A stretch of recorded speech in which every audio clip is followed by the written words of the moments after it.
Hello, this is Lisalee, and this is a Happy New Year reading. We are going to do a pick a card, and we're going to be looking at what we're leaving behind in 2024. What is the theme of 2025? Relationships, career, general advice, the whole shebang. So we have 3 different piles here, and it's funny because our guides, I let them pick the decks, and I also have them guide me to what the items are going to be. And so they guided me to the tree, and I pulled the ornaments off the tree, and I noticed only after I sat down that all of them had wings. And so there's something to the theme of this upcoming year along the lines of taking flight. You've earned your wings, taking flight. I hear that as being like something common to this entire collective. So we have pile number 1 here, which is this lady with the wings. We have pile number 2, which is the pig with wings. And then we have pile number 3, which is the bluebird. And so the timestamps are below. Let's go ahead and get started. Okay, pile number 1, for those of you that chose the lady with the wings, let's go ahead and start with what you're going to be leaving behind. Let's take a look and see what is being left behind in 2024. And so let's take a look. A lot, actually. I can feel that. With the seed here, this is interesting. Leaving behind any kind of bindings, or there's a binding that you're leaving behind that you felt was sort of immovable, but it is not. And so with the ring here being about a promise, a covenant, this is with you in the universe. And this is not just with you in the universe. There's a specific angel. It's like an angelic energy. Actually, it's interesting because what I'm seeing with this card, which I've never seen before, and it's pretty pronounced, is there's something here coming towards you that you have an entanglement with, where like it's here. It's like coming in the energy of like, I don't want to say savior, but there's something kind of similar about this. Like it's like an avenger. There's like an avenging warrior energy that's making its way for you, towards you, for you and towards you. And it's a little bit of a distance off, but I see that it's closer than you realize.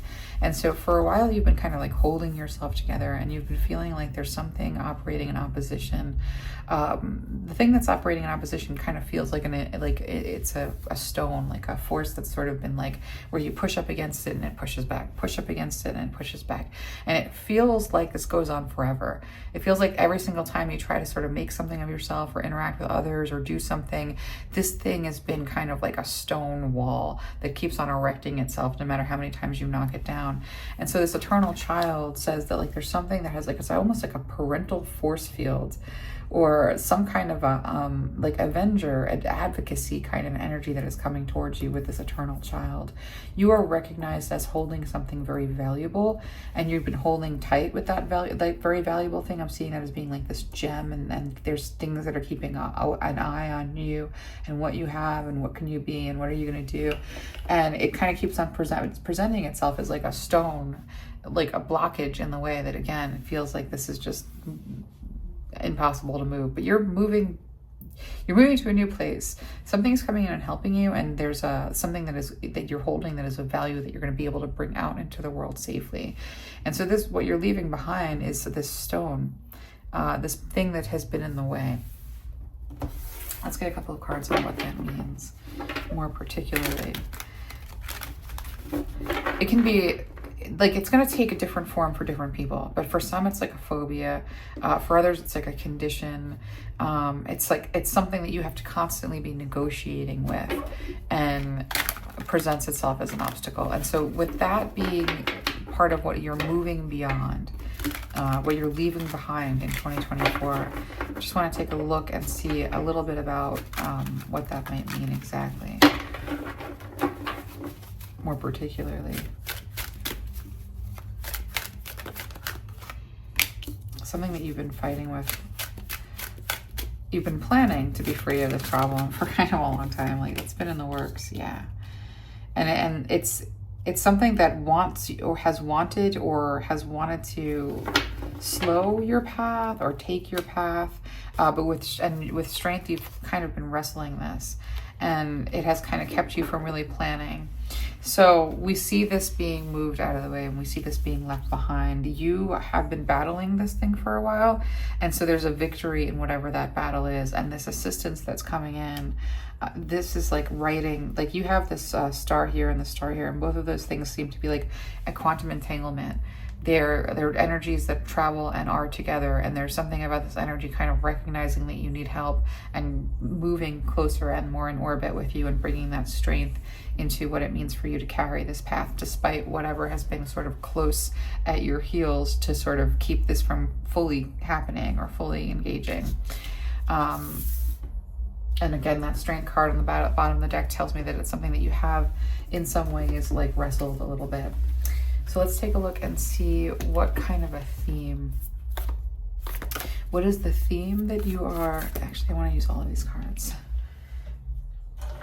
The theme of your new year and the role that you're going to be playing, and in what extent, you know, to what extent. We're actually going to look at that closely. The theme in this new year.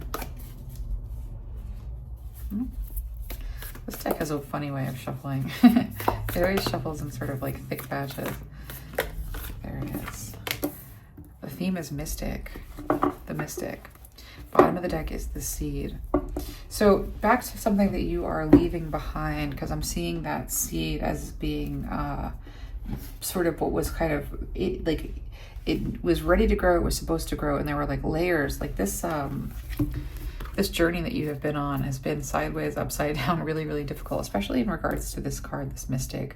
You know, how you're showing up as a mystic is like, this is the theme of your year. Your year is like, you are a mystic, life is mystical, there's all sorts of magical stuff. What had been a blockage to you in the past, this gets moved. But look at all of the, look at those layers. And this seed is something that's planted, something that's meant to grow.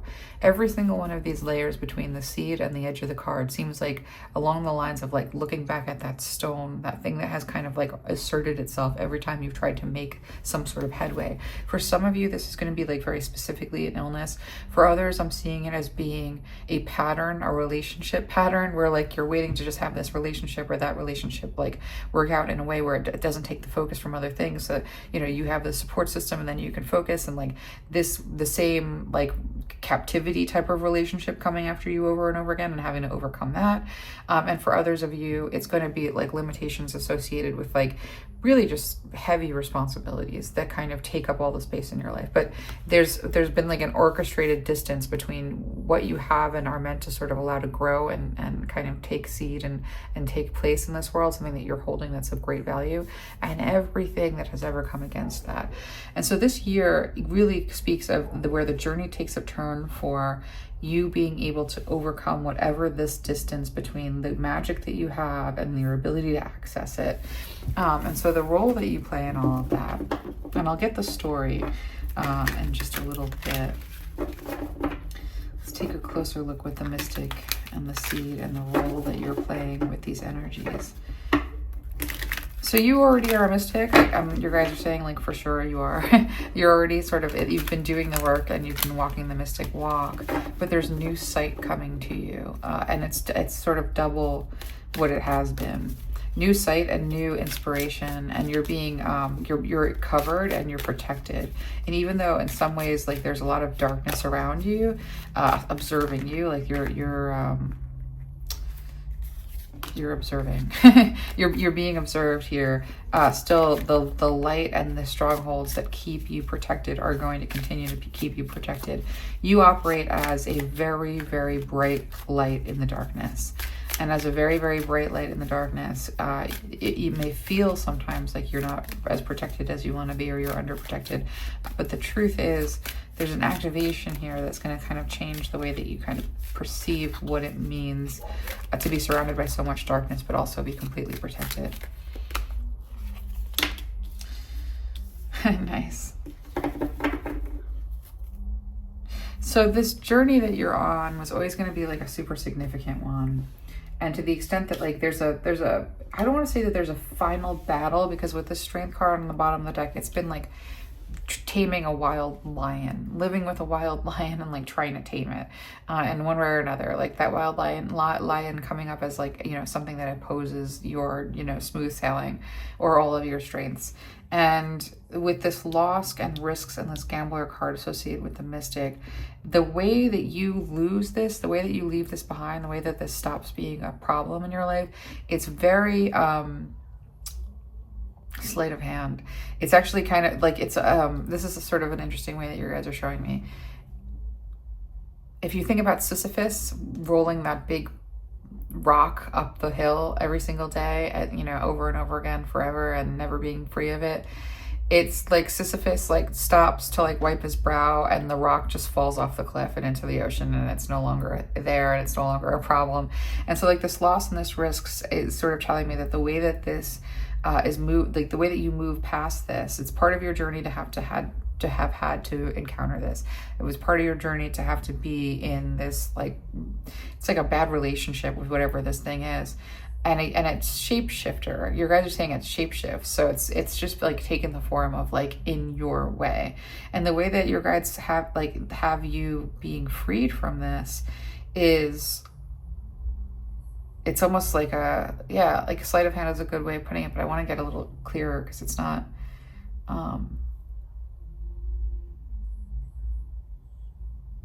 there's something about this that is,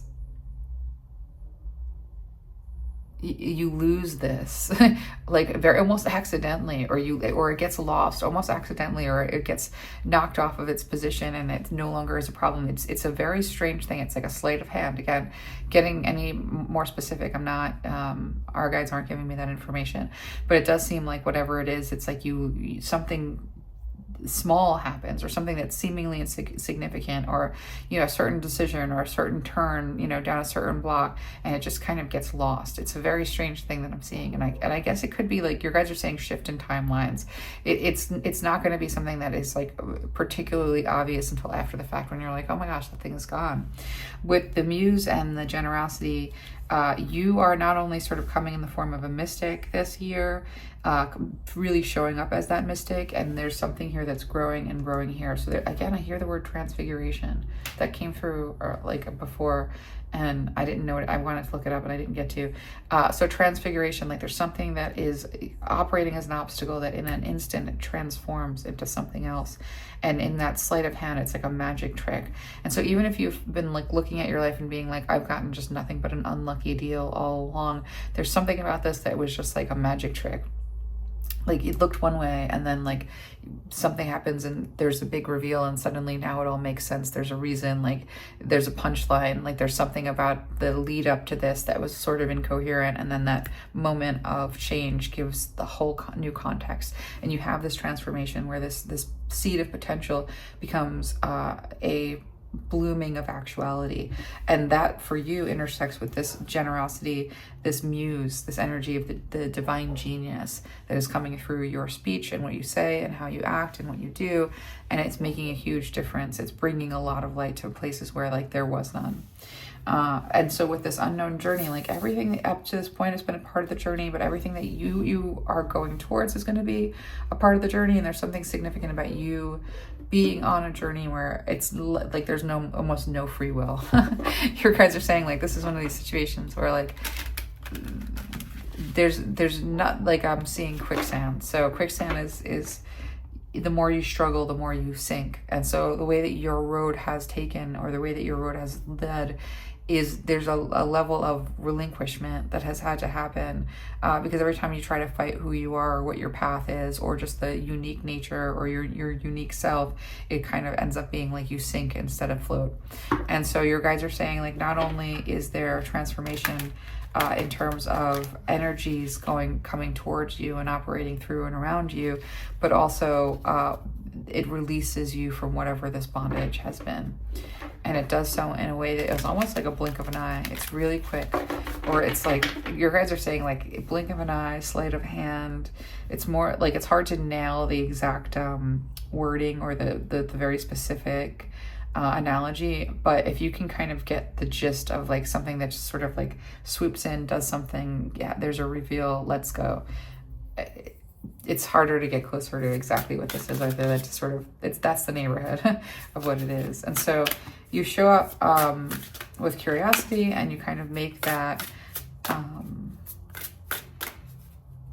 that correct turn, that correct move, and you lose something that has been haunting you in a negative way for a really long time. And it's taken a while, patiently what you need, and you get what you need. So the second house here talks of assets, and the eighth house is back to this notion of intimacy. So much of what's happening with like the intimacy with self, yeah, this happens too in terms of words. So Pisces kind of really felt that spirituality there, that mystic, that spirituality. This whole year is about embracing that part of you that is different, but also embracing that part of you that is the mystic. And there is something here about you getting what you need in terms of what that means, and in terms of like assets. There's a little career like thing going on here with the second house, that it is as in deep and intimate and transformative in the eighth house here. That's where like this transfiguration comes in. Like there's a way in which your appearance even changes, and the way that people perceive you, and the way that they feel your energy. Like there's something really powerful coming in with that, and it's public. All right, so we're seeing in spirituality, and with spirituality, and from a place of spirituality, and the communication here with Mercury is that it's taken a while. It's been a long time. It's taken a long time for you to kind of find your place and your voice and your niche even. But this is going to be worth it, because what's arising, like what your transformation as it sort of, I don't want to say it finishes, but it sort of arrives in a certain kind of way. It really leads to this level of exposure with the third house and making the right connections. There's some new piece of inspiration that's coming in that's going to bolster whatever it is to communicate from this mystic sort of place with the muse. That's that inspiration. Journey and pilgrim are almost the same. So I want to see what that means in terms of, yeah, let's just get a couple cards to see what that means. And then we're going to take a look at your relationships and career. So this is the theme. You know, the theme is going to speak to other things. This theme is going to intersect with what you're creating in terms of career and how you're showing up in terms of your work. There's a magical aspect here. There's no two ways about it. And so whether you're bringing that magic to work with you and operating magically at work, you know, with this mysticism and with that seed actualizing through this inspiration, like however it's coming through, you become a spiritual beacon. You operate from a spiritual communication, spiritual awareness. And again, this has an effect on your income, and your whole sense of self is changing on this axis to a certain degree.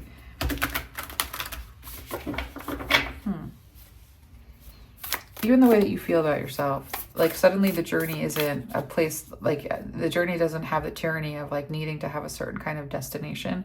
Now the journey becomes more palatable along the lines of, I'm meant to have a different experience. I'm meant to represent a different kind of communication. I'm meant to interact with all of the elements that are around me in a more intimate and unique way.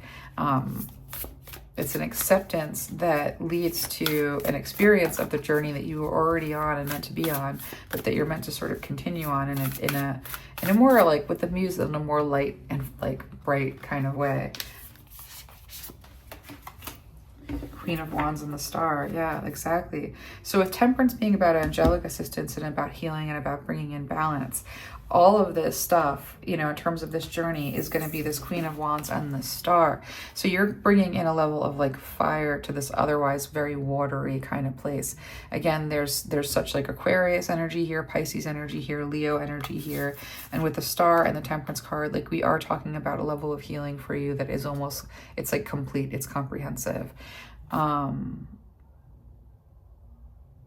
And there's and that third house and this Queen of Wands card here with the Star all speaks to some level of public exposure. And so let's go ahead and look at your relationships at this point. I want to see what Spirit wants to say about that.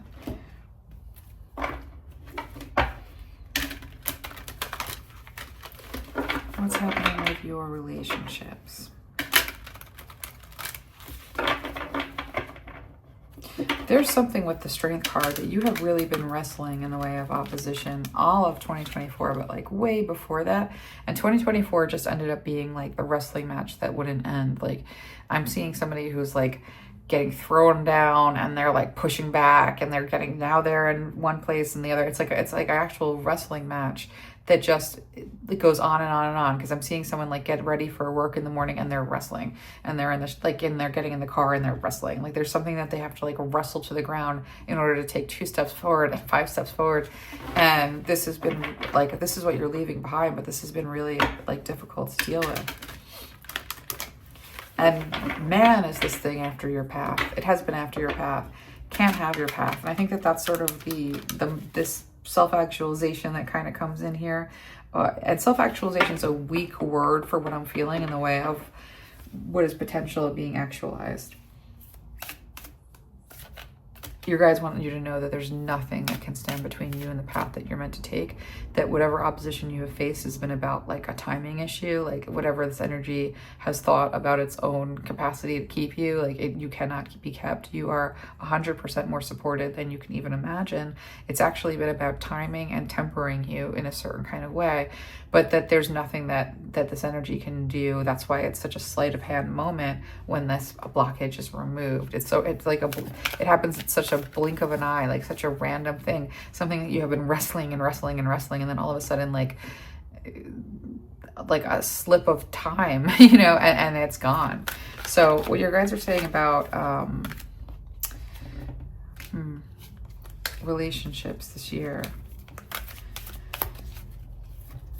I feel very profoundly that like relationships have just been hard at some level as well, because whatever you've been trying to do in terms of success has kind of met with this oppositional kind of force field. Now, with she feels she knows and going beyond normal, again, I felt that like embracing your difference, instead of feeling alienated by all the things that make it hard for you to form a connection, to actually allow that place of distance to be a point of view that you cherish and that you value. Because with this trust yourself and everything that you have within you and everything that's informing you, there's a lot of creatures, if you notice, and there's light there. There's a lot of creatures on this card, if you notice, and there's almost like a variety in terms of what ends up being around you in the way of companionship, a variety of like really unique energies, and even otherworldly energies to a certain extent here, like animal kingdom energies, creature energies. Like there's so much with this in this card. There's so much with this young woman in the card, and that she's representing you. And so there's so much with this person that is just, look at all the ways in which she's being observed and valued and loved by this cacophony of diversity. And so one of the first things that we're looking at with your relationships is like almost there's some level of like interdimensional relating, like as I'm looking at the animals, and each animal, lives in its own dimension, and she's right there in the middle of whatever's happening. So not only are you extremely spiritual, but you're having some access to, like with the mystic, I'm not really surprised, like other dimensions. Now with releasing allegiances, this is really speaking towards like those that were never going to see you clearly, those that have some level of investment in having the wrong point of view when it comes to you, those that no matter how hard you try to explain yourself, no matter how hard you bring yourself to the fore, there was this energy of, part of what you're leaving behind is any kind of hurt associated with being misunderstood. And so with this releasing allegiances to like needing to be understood by these people who are supposed to be these people in that way, and they're not, instead they're always that way. And there's so much here about like anything you might hold on to in the way of like a need to be loved in a certain way by a certain group of people or by a certain person, like that is gonna have to go. This embrace of all that loves you and the ecosystem of spiritual support that is around you, and even spiritual connections that are around you, this embrace of like being your own unique self with the mystic here, is also about releasing anyone who would invalidate that, who would not properly allow you to just be you. And with the power of attraction, you are absolutely calling in and attracting in new relationships and new energies. How much they people your life in this year to come, it's actually, your guys are saying like there's going to be people, there's going to be a support system, there's going to be energies, but it's almost like you're in home, in house, like inner circle, or like what you have day-to-day interactions with. There is this aspect of it's these other dimensional creatures, to a certain extent, or really unique people who actually represent diversity at a huge, massive, like spiritual level. It's going to be all sorts of like energies that fall outside of like what we value as like the norm when it comes to relationships, which means like what is valued as the norm when it comes to relationships, like people playing certain roles for you, or you playing certain roles for others, that's falling away. And there's something much more like organic and jungle kind of quality, out in the wilderness kind of way, in which like the energies that are around you are like wilderness energies, whether they're people or energies. That's kind of how we're seeing it. And so that power of attraction is bringing in all sorts of incredible opportunities related to people who are going to be a lot more on your wavelength. And I'm seeing like safe to a certain extent, because she knows it's like, this is a year for you to really know yourself, love yourself, be in the kind of relationship with yourself where, and your guys are saying like, this has been true for a while now. And you've been forced into this position most of your life in one way or another, but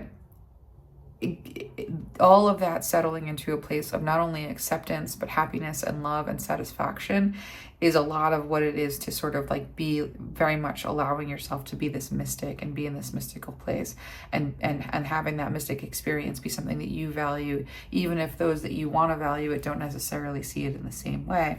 Because what you are bringing towards you, and the kinds of relationships that are coming towards you with this power of attraction, are the relationships that you're meant to have, and the relationships that are in harmony with what you truly are and who you truly are. And I'm just going to get a little bit more on that, and then we can move into the next thing.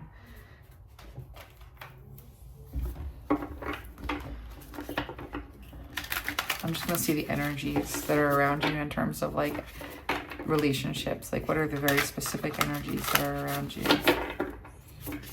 And then we'll take a look at career. What are the very specific energies that bother you?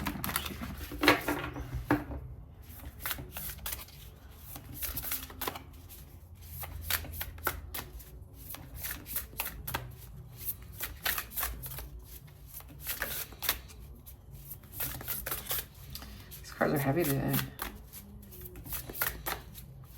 Your guys are like, you simultaneously have a lot of energies around you, and it almost feels like also not a lot of energies too. Because I'm actually seeing a spotlight, and whenever you are like, I'm seeing a spotlight, and it's like an auditorium, and there's a huge audience, and it's dark, and there's a spotlight, and so like there's something about the way that the spotlight operates where you might be in a room full of other people, but you can't necessarily fully connect and see them in the way that you're connecting with them. You're seeing them, they're seeing you, but there's something about the way that spotlight is positioned that you're not, like the audience is there and you're there, but there's a separation in terms of that light being sort of blinding. Love. So one of the energies that's around you so beautifully in the year ahead is love, and that universal connection. I was picking up on that in a way where I was like, how do I say other creatures? I was like feeling that very profoundly. But with that universal connection there's love for you in whatever these relationships end up being, whatever these encounters end up being. And creative luck as well. And so that's the muse. You have the divine genius. That's going to be that muse energy that you are being given divine genius inspiration that you're then bringing into the world, and it's expressing as this genius stuff. So part of the energy that's like profoundly with you is this creative luck. The universal connection tells me that like you're connected to the universe and these energies in the universe and that mystic. So you're like interdimensional energies that are like, that you're very much like, your guys are saying, counting as like your relationships are of this like universal nature. And there's love. There's such an energy of love that is traveling with you and that is with you. There's no feeling of feeling like you're alone, because there's something here that like happens with the mystic and that potential and that breakthrough related to your path and the journey that you're on, where suddenly like you are able to access these other energies, and like it somehow cures any aspect of loneliness that might be there. And this is very healing. And that Temperance card speaks of healing as well, courage too. And so there's going to be courage when it comes to the Queen of Wands star energy. That is a confidence, and that is showing up for yourself. But ultimately, the energies that are around you are those that are making you courageous, those that are helping you heal, those that are loving you, those that are very like diverse and different in a lot of ways, and giving you a great deal of creativity. So let's go ahead and look at finances. I'm just going to put this over here. What are we looking at in terms of work for this upcoming year? How's that going to pan out?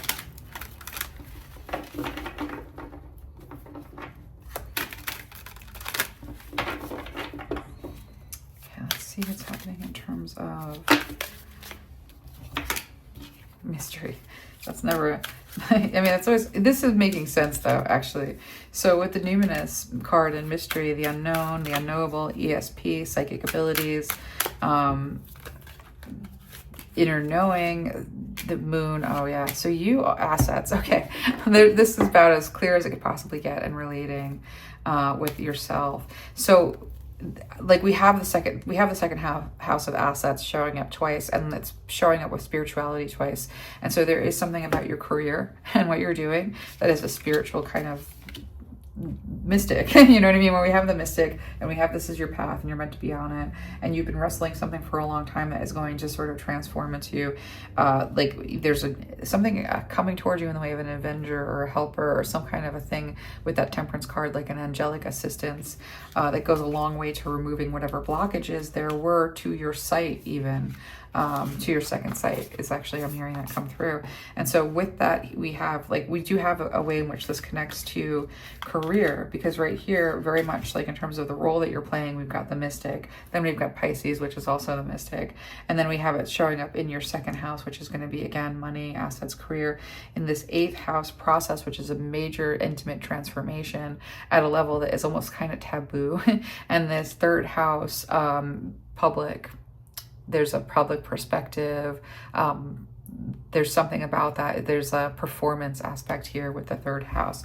And so when your guides come through to say, you know, that you have a very mystical theme going forward, and this power of attraction, and what this being in this way and representing in this way, and being as yourself in this way is going to bring towards you, it's really, there's a lot here with career, with the 2nd house of assets, the mystery, this is psychic abilities and the cosmos and inner knowing and ghosts and other worlds. Like that's going to affect your material world, your possessions, your finance, your credit score. Yeah, like I see that. And so here with the moon card also being about family habits, femininity, lineage, embodiment, emotions, sustenance, self-soothing mood, this healing process that you're bringing through like at a psychic level is going to be a part of this creative luck with your career and this universal connection and this love. There's a lot that the universe and that the divine is going to be expressing towards you as you step into this role of mystic, as this seed of potential goes to an experience of actualization, and as the divine muse brings that inspiration through this mystical vantage point, and you lose whatever that system of blockages that kind of kept you held, you know, in a lot of ways. This opens the doors for success with the Queen of Wands and the Star, and a level of financial support that comes from like this exact work. So let's go ahead and just get any like parting words of advice that your guides want to bring through. And I'm told to use 2 decks for that. Just very quickly get some parting words. And this spirituality, like relating spirituality and your spiritual experience in terms of like you're coming to terms with yourself, this is all connected.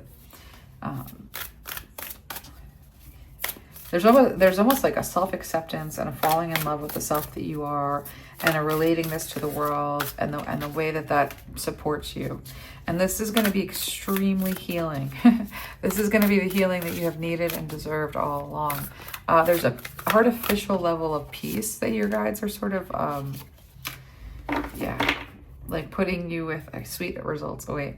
So look at the wings. We've got the wings with the mystic. We've got the wings with the bee. We've got the wings here. Like taking flight is so much a part of this reading in this collective. And so parting words that your guides want to bring through, and I just want to get a couple more cards from this deck as well, is first of all that this is going to not just be about endless healing, but this is going to be where that healing, you feel healed. So that sweet results await, that mystic card, and all of this stuff about like what it means to accept your path, what it means to accept who you are, what it means to let go of anybody who wouldn't accept those things, and this inspiration that comes through. All of this is like you have arrived. There is an arrival in this year related to having this time to heal, but also being in that healing, taking time out and collaborating. So this is interesting. Let me take it a little bit more and I'll come back to that. A fiery climax approaches. Surrender to the divine. And don't let pride get in your way. You and your loved ones are safe. And so this is a year where there's peace. That's a big part of everything that I'm seeing. There's peace with the self. There's peace with the home.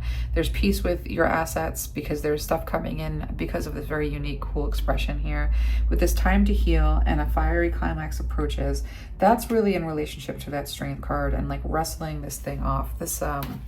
This card right here. This is you finally being done with this thing that you've been in some kind of a wrestling match with that has given you a lot more strength than you realize. You're going to be in much more of a position of strength than you realize.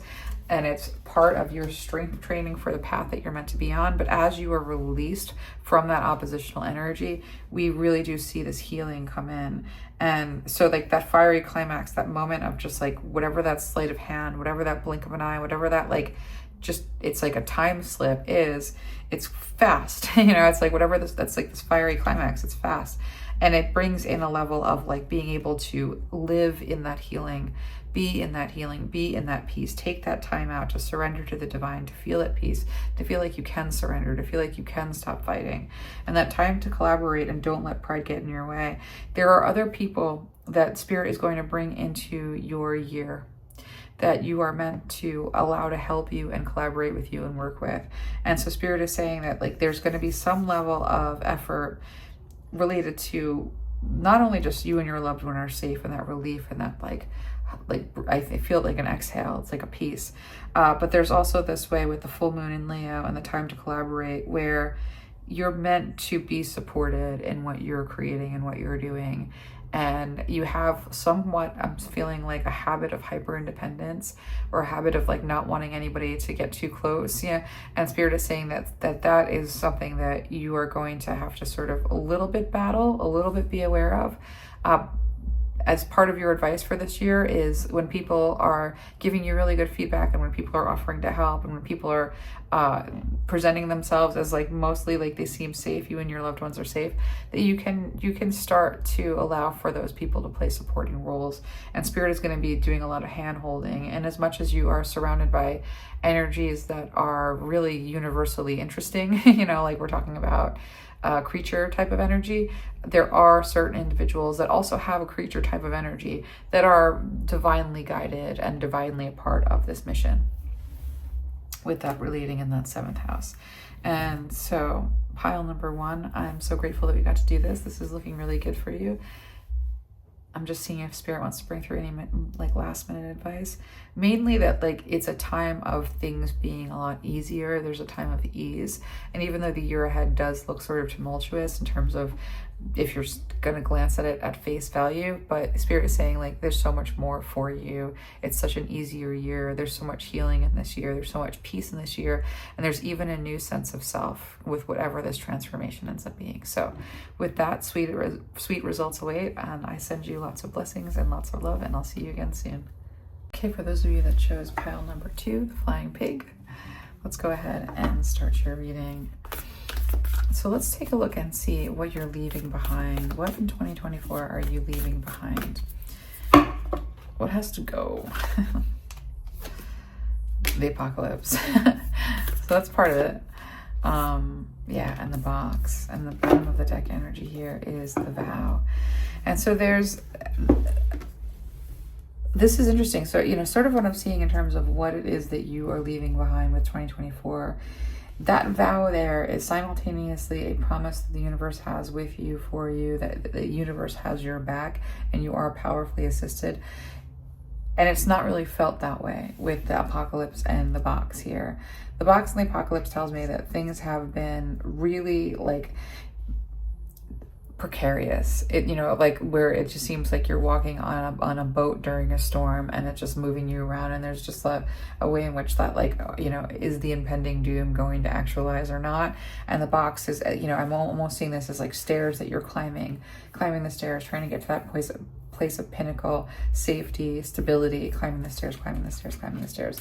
And so what we're leaving behind here, which is kind of powerful, is we're leaving behind any allegiance you have or any binding that you have with a lifetime of just basically survival, but not getting to fully thrive. You know, being sort of in survival mode. With the apocalypse, like something's always looming, something's always, you know, threatening, and you're on the climb to sort of like make it work, right? And so that's sort of what we're looking at you leaving behind in 2024. You are simultaneously held and assisted powerfully by the energies that are with you, and you're letting go of like any binding to some kind of a narrative or a belief or a dogma, like related to like the only way that you're gonna, you know, survive the end of the world is if you're, you know, 1,000 times more prepared than everyone else. If you just keep going and you keep striving, you keep on pushing. It's this I hear like a drill sergeant like in the background kind of shouting. So that's what you're leaving behind. As far as what is the theme of this new year that you are walking into, let's take a look and see what the theme of this new year as you walk into it is. Let's see what we've got here. The theme of the new year as we go in. Your guys are really proud of you. They were like, 2024 it was like a bad acid trip. That's what your guy is saying. Like, it was like a bad, like, you know, there's just something slightly like trippy about it, and it was just bad. You know, you were managing, and there were some parts that were like okay, but like your reality testing was like put through the ringer. And so your guys are saying like there's a way in which that gets better in 2025, but like it almost gets better in a way that's like unexpected. So let's take a look and see what your guys want to show me about this theme. The ring. Okay, so this is cool. Actually, you might even get something out of pile number 1, possibly.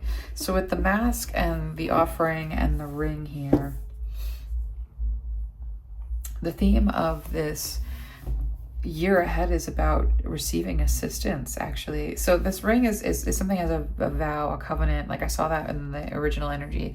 There's something with you that is coming to your aid almost. Like I felt that before too. There's something that's sort of moving towards you to offer you something, and something about there being a like lack of, like I almost feel like you've had your share of like death of God moments where you're just like, my God, why have you forsaken me? And this ring, this promise, this covenant with you, there's something that is coming towards you in the way of assistance that is offering you. And we've got some cover. Let me just, that was some, my dog was agreeing with us. So what we're seeing here is like, you know, there's something here that is coming towards you, that is, the theme is about receiving. And with the mask here, I'm seeing this as being, the truth comes out, not needing to there's no facade. The truth comes out, and there's some sort of, I'm gonna look a little closer so we can get a better sense of what this is with the ring here and the offering.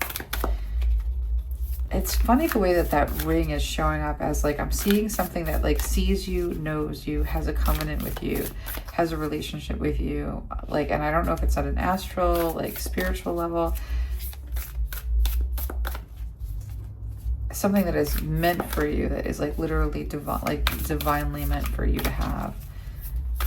And you receiving it. The truth comes out here. Whoa, 10 of Swords and the 6 of Wands and the Justice card and the 6 of Coins with the 4 of Coins and the Strength card. So you're being told right now in this moment in time to hold on. That Four of Coins is like, hold on, you know, there's been scarcity, there's been a Ten of Swords sort of situation. Whatever this energy that is coming towards you is, that you are set to receive from, is also kind of going to blow the lid off of any not being able to see clearly, not being seen clearly, not having like opportunities where you can actually authentically express yourself. Like, there's so much here with the Mask card that is talking about this upcoming year being like your year to shine, but it's like shining in this, like in contrast to complete darkness, to having no witnesses, to being witnessed in the right light in the right way. And this energy has a lot to do with it. And so you are always more meant to receive this energy. You were always meant to receive assistance from this energy. That there still feels like a distance here speaks to the Strength card and the Four of Coins. And that Four of Coins is saying, hold on just a little bit longer. That Strength card, no, that's a card of you having to be strong and you having to tame something. And with Justice coming in here, and the Six of Coins was originally sort of reversed, that Justice is about not having ever received what you're supposed to get, not having like any of the stuff that you put out there come back towards you in a way that it like makes karmic sense. And so what and this again, like things are constantly like obscuring the sight of you or appreciation or something, that like it's not so much that you put the mask down, it's that the truth is revealed. So I mean, that's kind of cool. But with the Six of Coins in reverse and this Justice card under the Offering, that justice that's coming in is over a lack of any kind of like compensation in life, energetically, spiritually. Like, it just seems like the compensation isn't all there. And so when we see like injustice related to that in reverse, and we can return it, because the Justice card says that like this is where the promise is coming in, this is where receiving is. But you have to hold on and keep that strength just a little bit longer, because that Ten of Swords sort of speaks to like this moment. And I think that this is like, as 2024 closes out, that Six of Wands speaks to your victory. So you've made it, you did it, you got this far. It was hard, it was miserable, like, oh my gosh. I want to see the role that you are playing in 2025 related to this receiving. So this promise and this receiving and this true sight. Ten of Swords says that it's been 10 swords in the back in one way or another, trying to stand up, and every time you do, there's another sword. Ten of Swords also means down for the count. You know, you might be in a position right now where you're like looking around and you're like, there's nothing I can do, I'm down for the count. Like, I'm officially, it's finished. You know, there is a silver lining with the Ten of Swords that says, you know, once you're down and you can't get up and the end is the end is the end is the end, there's always the new day and the sun rising. And with that sunrise, like, that's like the Ten of Swords is like, you know, your life goes down, you know, but the sun rises. But with that Six of Wands there, you know, there is a victory over this Ten of Swords experience. With Justice and the Six of Coins, that there's not only a victory, but there's fairness and compensation. And so you have to hold on just a little bit longer, keep that strength of like taming whatever this is that's trying to, think about the Strength card. It's the lion, because, you know, she has to tame the lion, but what does she have to tame the lion for? The lion's trying to devour her. So she has to keep the lion from devouring her by like having all of her strength focused on making the lion tame, making the lion her friend. And so that's a lot of work, that's exhausting. And that Four of Coins says that this is, you're holding yourself together manually and there's never enough. And so your guides are saying, you know, hold on, this Ten of Swords, there's a victory here. And the Justice card about, you know, what it is for you to have not received, there is justice coming in for that. And so they want you to hold on, because 2025 is the year where you get to receive. Things really do kind of turn around to a certain extent. So let's see this role that you're playing in relationship to this receiving. The Tailor, attention to detail and pride. So there's some mending that is going on, and determination and certainty, knowledge and distrust. Wow. So the bottom of the deck here is this finances, you know, mentorship and finances, and especially that Four of Coins is again like not enough, or a feeling of not enough. And since we're talking about like what is the nature of this receiving, part of this receiving is with patron, mentorship, finances. Part of this receiving is financial. Now that there is the Tailor card here, this whole business of receiving, and it's definitely powerful enough to bring in a victory for you. Like whatever you feel like you're not enough in your own strength, if you look at the situation, the life, the day, the hour that you're in, and you think like that 10 of Swords, like I'm not enough. I in my own power cannot overcome any of these things. The victory here and the tailor and the attention to detail in terms of like what it is to mend is, and this with Justice card with the 6 of Coins, and this, there's a lot about the offering, and the 6 of Coins is very similar. There's a lot of mending, you know, that's going to happen here where you're not going to have to do the sewing. And how the divine brings in this energy of victory and transformation, there is a way in which like you are going to have to, like I see someone having to pull out the swords and having to put the stitches and then pull the stitches out. There's something about like pulling out the stitches, like cutting the cords and sewing up where there's wounds, and that requiring a lot of determination on your part. And so whatever this offering is, like it's not easy to receive because there is distrust and there is like knowledge of the past. Because if you see both of these cards, there's an offering here, like from the divine, like that's part of the theme. And then you can see this hand too, both of these. There's a hand here and there's a hand here. And so with this, like this knowledge and this distrust, how that is actually feeling for me is like, let me see if I can get it right, because it's kind of an odd feeling. It's everything about the past tells me that I can't trust that the future can be good. Everything about the past has taught me that I have to do it all on my own. Everything from the past has made it clear to me that that's the sort of thing that's out of my reach. Like that's the energy of this card here with the Spy Master. And with the tailor being attention to detail and pride, like really having to like think about the ways that you have been stitched up in order to heal, and that is kind of like, that it hasn't been the perfect stitching because it hasn't been done by, you know, like it's like stitching up your back and you need somebody to do it for you and you're reaching to do it in this like sloppy way. And so this determination, this certainty says there's some healing that has to happen, that you have to kind of push your way through around what it is to even allow yourself to receive to a certain extent. You know, with the air here, unseen potential and hesitation, and the mask here, you know, there is this notion of all of this time having to have the strength, just holding on with all you had, you know, the 10 of Swords, not really receiving, and what it means to then receive. The only thing that's sort of in your way in terms of the role that you're playing is acceptance.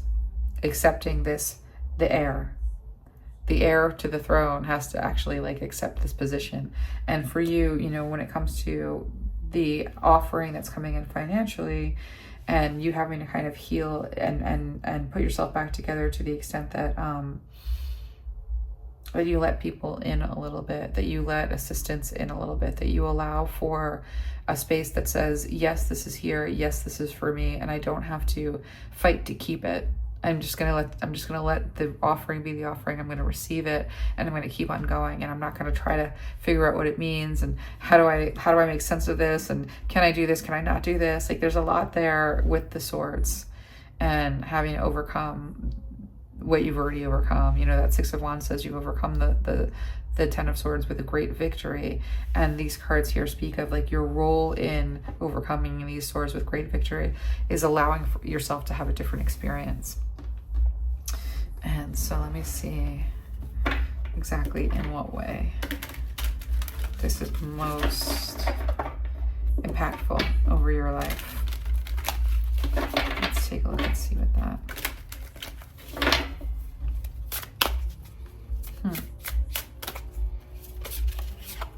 Yeah, your guides are saying it's not much longer. I mean, there's something, it's interesting because that ring is like, there's something here that's promised to you, that's meant for you, that you can't really screw up, but that you have to allow yourself to be seen and to receive in order to properly get.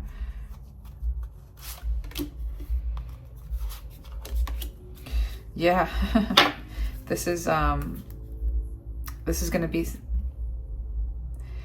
the 9th house says that like whatever this offering is, whatever you're set to receive is actually kind of a big deal. But that Saturn is at play here. And I think Saturn is at play here because we do see that this is happening. This is happening again with the 2nd house in terms of you. This is happening in terms of your money, finances. And the sixth house is happening in terms of your craft. So whatever you're creating, there's a covenant here. Whatever you're creating, whatever you're meant to receive, it's there for you. There's a victory over all of that has come against you. And there is a compensation and justice in what it means for you to receive at this point. And so in terms of your craft and what your assets might be, the limitation here has a lot to do with your own, like that ninth house. I'm just trying to feel this because these are two interesting energies together, Saturn in the ninth house. This has been hard. This energy actually has been with you and you're overcoming it. So this energy of the ninth house and Saturn, like you have been like up against like a lot of Four of Coins sort of circumstances, situations where you have had to be enough even though it didn't seem like enough. And so with that has kind of created almost like a closed hand approach towards life and attitude towards life. And so this is sort of this year's kind of confronting that. Like it's lots of good news and then the trouble of alchemizing and bringing good news in and allowing the good news to sort of be something that doesn't set you into more frenetic motion. So let's take a look and see the relationships that are around you in 2025.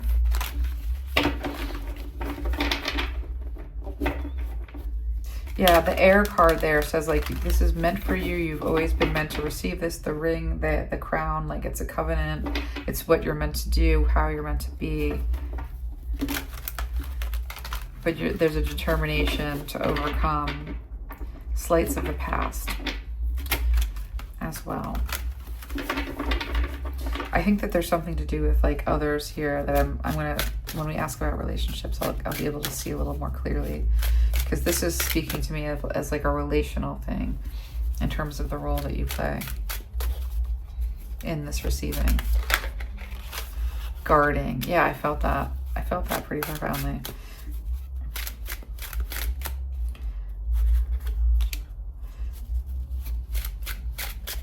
Well, actually, it's not even just, in your head. Let me see. Let me get a little bit more.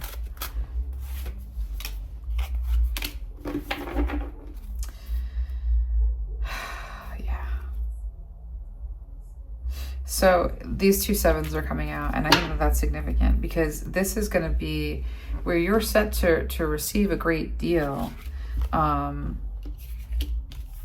But there's a personality thing here that we have to talk about. We just kind of have to get into it because it does kind of show up as like the challenge ahead for the year. And I don't, like this is a time for you to receive. This is a time for your victory. This is a time for you to have justice and generosity.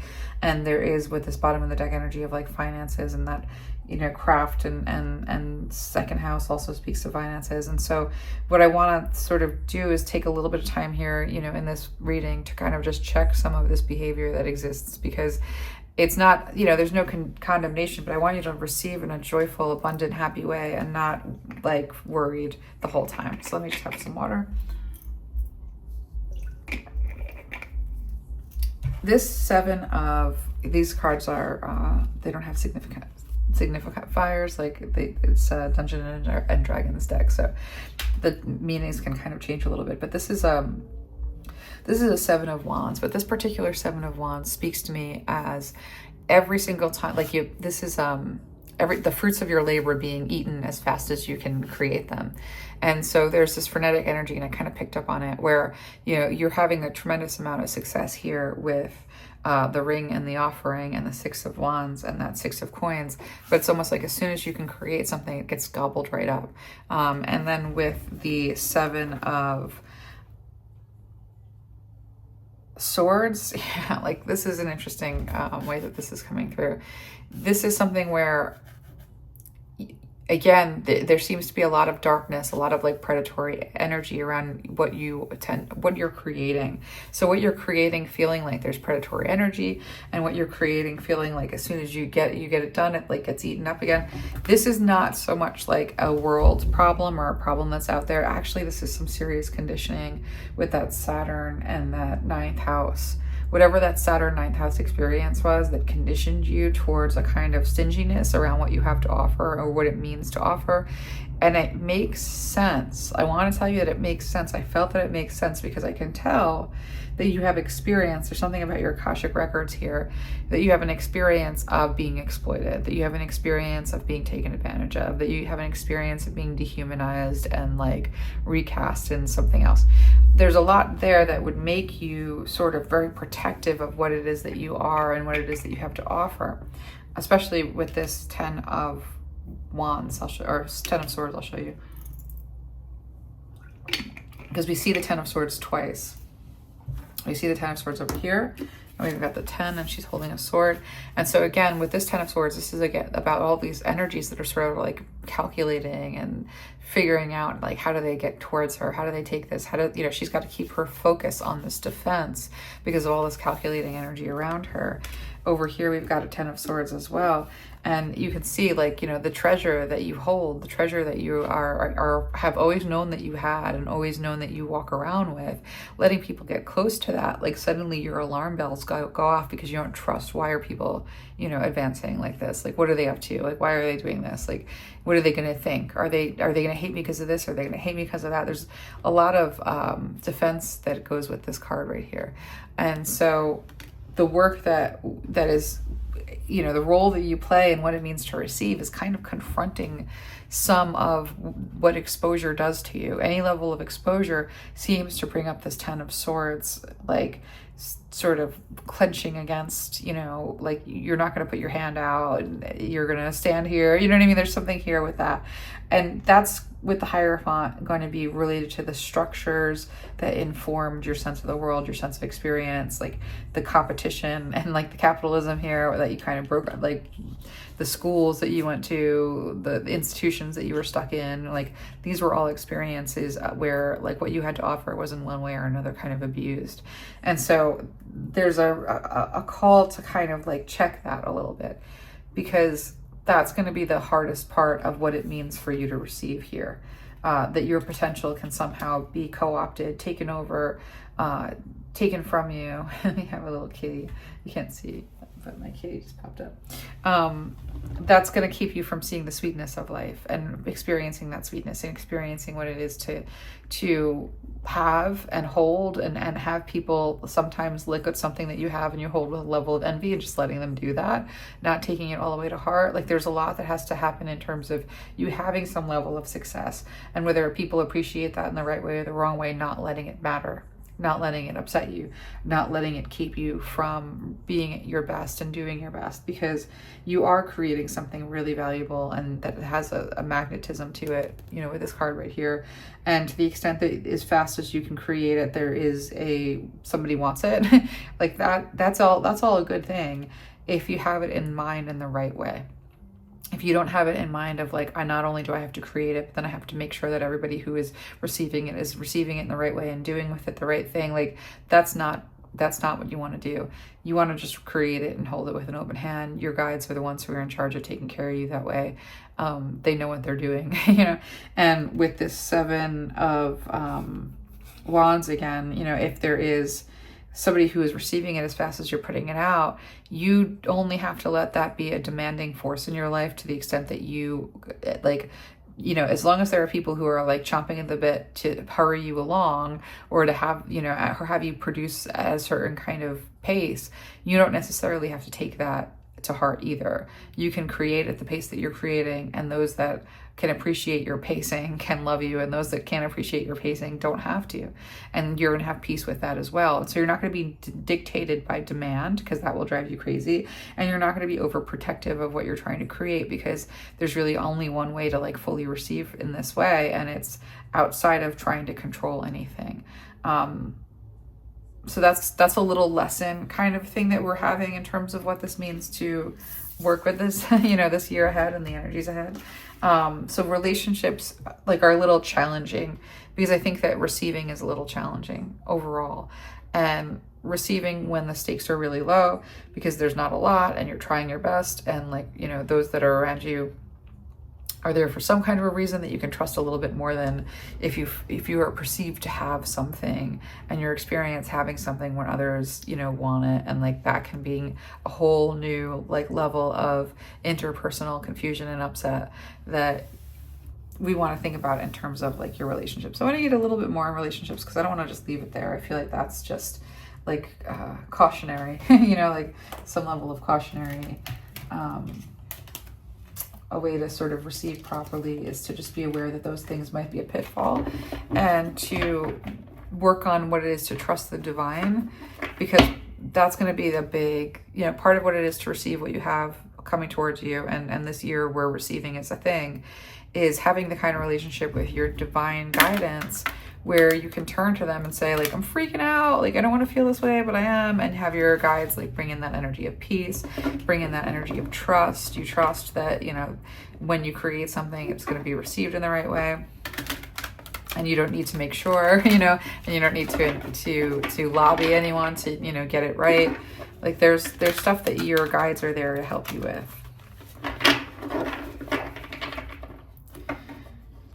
And honestly, for some of you, and I just realized this, let me just have a sip of water. For some of you, this is a relationship with the ring and the offering right there. For some of you, that is like a spiritual energy that's coming towards you. And so for some of you, that's like an actual energy that's coming towards you. And again, all of the same things apply. And to the extent that there's a financial aspect to this, that might be about receiving as well, you know. So like this being seen clearly, the mask comes off, some kind of reveal related to you, and then offering related to this covenant. I keep on calling it a covenant because it's striking me as that is about receiving, and it could be about receiving a type of relationship. So let me see the specific people that are around you.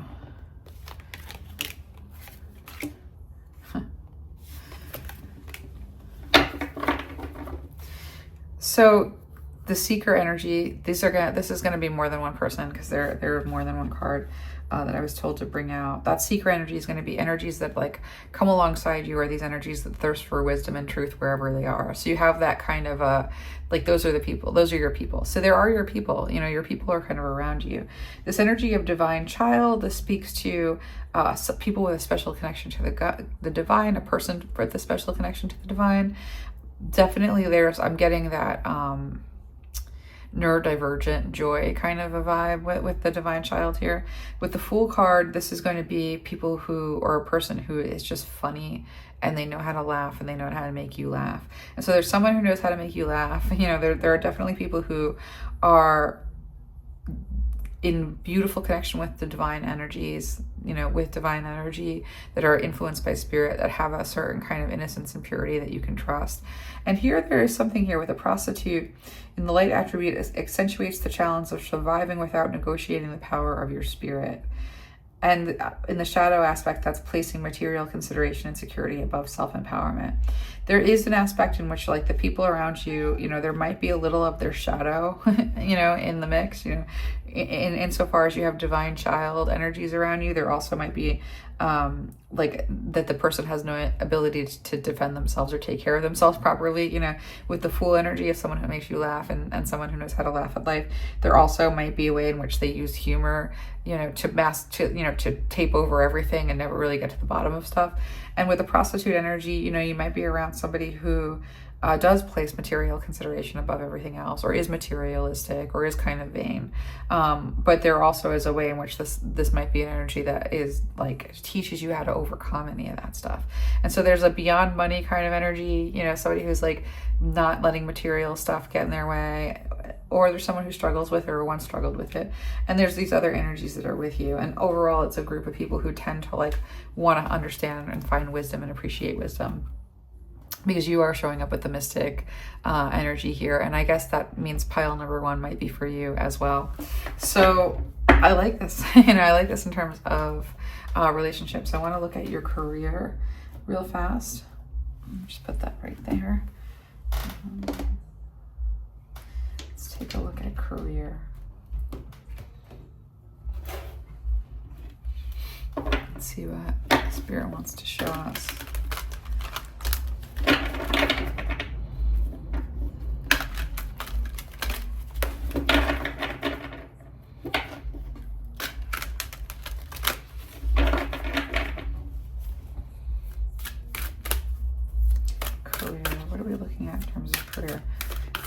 interesting deck that they pointed me towards for the career. Yes.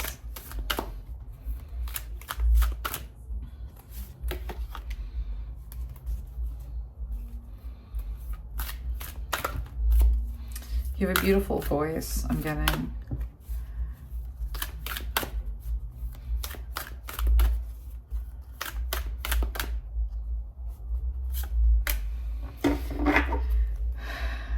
So there's some collaborative dreaming here and diving for light. And so your career this year, like there's something about like collaborating with others and collaborating with others in terms of like bringing light to a situation, bringing justice to a situation, creating a like new perspective. And that diving for light, it says that there's some kind of like mission that you're on with others that are like trying to bring something to the light or be with, be in a position of like enlightenment. Follow your own rhythm is telling me that this is a year in terms of career to actually go with your intuition and your authenticity. And that might be tricky, and I'm going to get a little bit about like why that might be tricky, because I'm feeling it might be a little tricky. Follow your own rhythm. This is going to be follow your intuition, follow your unctions, be authentically bold to a certain extent, make moves that are like, and this is like very specifically in terms of career, this is dancing to the drum of your own beat, dancing to your own like beat, like your own, I know I'm like, there's some kind of saying that I can't find for whatever reason. But that follow your own rhythm is saying like, don't try to be in lockstep with others. Don't try to do as everybody else does. There's something about being yourself and standing out that is of use. This is 9 of Cups. So you're, being in a leading position is also being yourself. A leader and authenticity go hand in hand. And so there is like this way in which you're meant to like lead, and that authenticity is the drum by which like the leading dance, is accomplished by. So by following your own rhythm, you also set the pace. By following your own rhythm, you also are leadership energy. That authenticity is that leadership energy. And so you're given the helm. You can take the helm because you're bold enough to be yourself.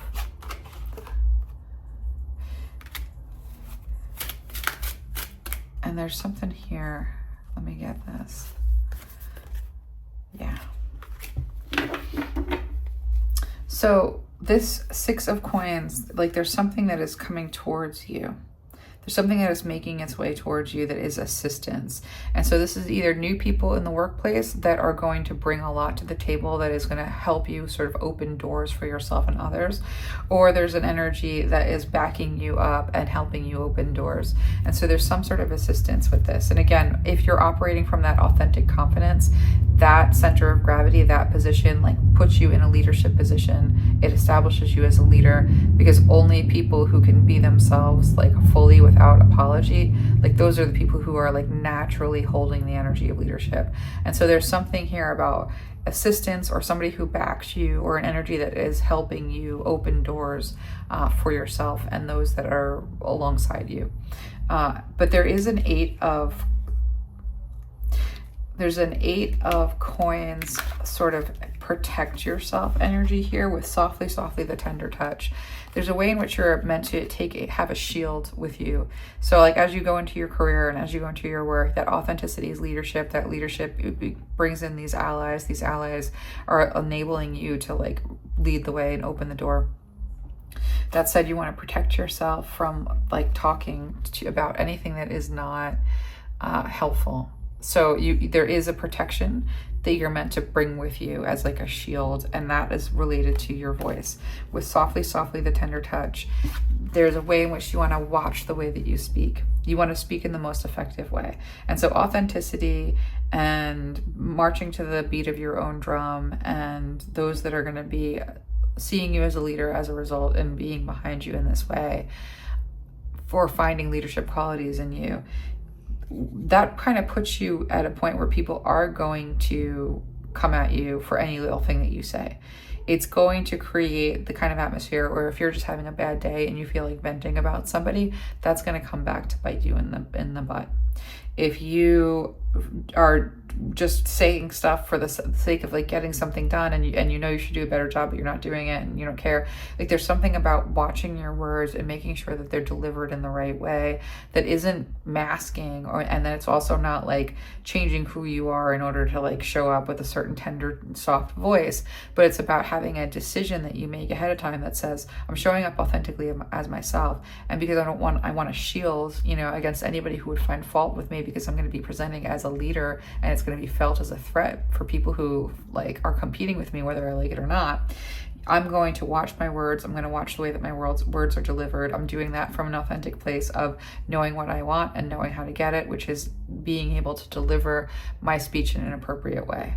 So when you are speaking to a certain kind of person, you do so in a way that is going to further your goals. And you think about your speech as being that which either furthers your goals or takes away from furthering your goals. One way or another, you're just going to be mindful of what comes out of your mouth, because that's goes in tandem with the success that I see here in terms of what you're being offered. And also in terms of the interpersonal stuff that you have to overcome in terms of fear. Like, again, just being mindful about what you say, because you can be authentic and sloppy about what it means to be received and like reading the room, or you can be authentic and very shrewd. And you're being encouraged to be authentic and shrewd, because you are going to be holding something of value. And there are always going to be people that notice you holding something of value, notice that you're receiving something, and want to level you, want to come against you. And you have to have that shield in place, not so that you walk around in fear and you walk around calculating attacks and, you know, have hyper vigilance about that. None of that. You're going to have that shield in place that says, I know how to take stock of what's going on, make a mental note of it, and then file it away. Not to let it bother me, not to let it affect my confidence, not to let it like entrance me in, you know, vengeance thinking, but to just file it away and know that you have to watch your words around this one or that one because that's what you do with that information. You don't let that information bother you. You let that information be simply information. You make a note and you do things accordingly related to your best outcome. And you use that smarts that you have as the shield here.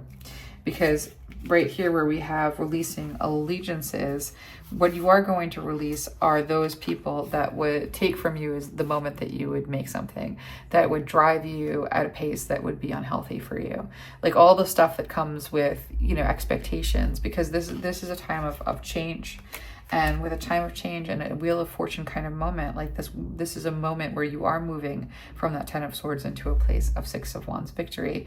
And there is a receiving that comes with that. And so when you are so used to pacing yourself and pushing yourself because of survival, because of you've got to do it, because of Four of Coins and strength and perseverance, and this change that is coming in related to you being at the helm, you doing this dance, you know, you being your authentic self and it leading in a way that actually blesses you. And so from that position, you're meant to kind of put down all the expectations of being hurt, being stolen from, being abused, being exploited. And you're meant to take a mental note of those that would look at you like that. And you're meant to have that scepter of rejection ready for anyone who wouldn't respect you. But and in doing so, in having that confidence, you're also going to not have to be in a defense mode all the time. That releasing allegiances is releasing any allegiance you have. You have to be the only one defending yourself, and that you have to defend yourself, and people are going to come against you and they're not going to like you. And when you get close, it's going to be, oh my God. And you're meant to just put that down. You're meant to release that 10 here, releasing the allegiances with the stories of the past. You're going to release that, and you're going to step into this change in this place of what you are receiving, you deserve. What you are receiving is meant for you. What you are receiving, there's nobody who could have it or take it from you. Like, this is going to be you. You're going to get it. That's it. And your guides are protecting you. And so with that, that's a really nice piece of advice that you got in terms of career, because there is change coming in terms of career. And it does have to do with whatever it is to be moving towards enlightenment or working to bring light to something. And I just want to take a quick peek in terms of what this change looks like. And then we can move into advice. Because with that Wheel of Fortune, like as you release any allegiances to like it being treacherous to receive, or you're not allowed to receive, you know, or like you can receive but there's punishment, like all that stuff, as you release that, there's major change, massive change that comes in relationship to the 6th house, which is like your craft, and the 2nd house, which is your assets. And again, part of what this receiving is for you is moving out of that 4 of Coins position and into this position of finances. This is well-being. You know, this Wheel of Fortune is moving you towards like a well-being that you're able to not only receive, but also give in a way that is like knowledge and is love. And so that Wheel of Fortune is major change, but it's harvest. And it's major change because you don't have to fear. You know, you are comfortable with your own rhythms and the rhythms of the other world and the world that you're moving into. There is an overall well-being. This ancient oak, you know, you are well rooted, you know, and so that change is a change of going from a world of like where that 10 of Swords has been just the dominant theme into a world where you can receive, you can get recognition, you can be appreciated. The energies that are around you are similar to you, and they're wanting to come and be a help, not a hindrance. And whatever learning curve they're on, it doesn't really affect the fact that you're doing well and that you're going to do well and that there's nothing going to stop you. That storytelling card at the bottom that just came out, you know, just speaks to this way in which the stories that you tell yourself end up being the only thing between you receiving the success that you're going to have, or somehow like battling with the success that you're going to have. And so like life is coming into a place where it's going to start to feel really good. So that's what that Wheel of Fortune is about. And so with that, let's get some words let's get some good parting words from our guides. See what last bit of advice they want to give us related to the theme is receiving. What you're leaving behind is not receiving, and like a life of not receiving at all, and an injustice on that account. Relationship stuff is going to come up in terms of what it means to receive this year in terms of that theme. And career, again, you know, with that receiving comes a certain level of strategy, but also allowing yourself to be completely authentic is also a type of receiving that you're meant to have. And it pays off with the 2nd house and finances and craft. Learn from the past. Okay. You might want to look at the first pile actually and be at peace. Saw that? Because I think Mystic came up for you and it did come up for them. And there's some similarities energetically that I'm picking up on with this pile.